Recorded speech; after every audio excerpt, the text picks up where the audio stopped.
This is a balancing floor touch. It's going to be a simple looking exercise, but there's a couple nuances that I want to walk through. So I'm going to balance on one leg, and I'm going to reach for the ground in front of me as I reach my toes behind me. So I'm trying to reach the toes down to the wall, or back to the wall behind me, fingers down to the ground as I come up. Reach into the ground as my toes reach back, pressing up with my leg. So that's the exercise. Couple things to think about on this. First is how you're stabilizing.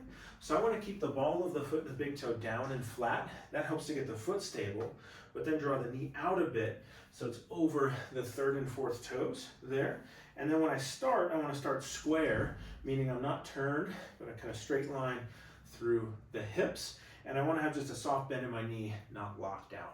So that's going to help us get stable from the foot to the knee to the hip. We got a ton of videos going over these concepts in more detail, but this is tying them together in a dynamic balance exercise. From there, one of the things I mentioned early on was that I want to reach my foot back as I come forward.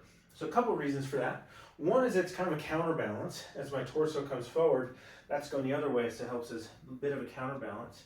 Second is I just find that as we reach the foot back, it tends to actually help the hips to translate backwards, which gets me more into my hamstring, into my glute, rather than kind of getting stuck, and then that's all in my low back. So a little bit of an intention, and you can even maybe feel the glute on that stance leg as we go down. The knee does not have to stay straight, so you can see I'm bending the knee as I go, but it's bending as my hips move. I'm not kind of collapsing forward like that. So this is really kind of a hip-based motion. And then if you run out of room at the hips, it's okay to use the low back a little bit, but generally want the low back to be relaxed. So a couple final points. As I press up, I want to think about pushing my foot into the ground. So putting pressure into the ground helps to get the hips driving to get me upright rather than like pulling with the low back muscles. And then as we do this, try and take some slow, deep breaths as you go, because we want the body to feel safe and stable in a single leg position.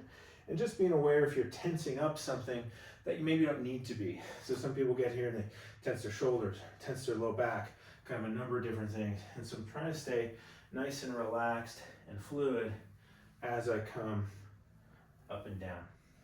So that's it, balancing reach or balancing floor touch. Give it a shot.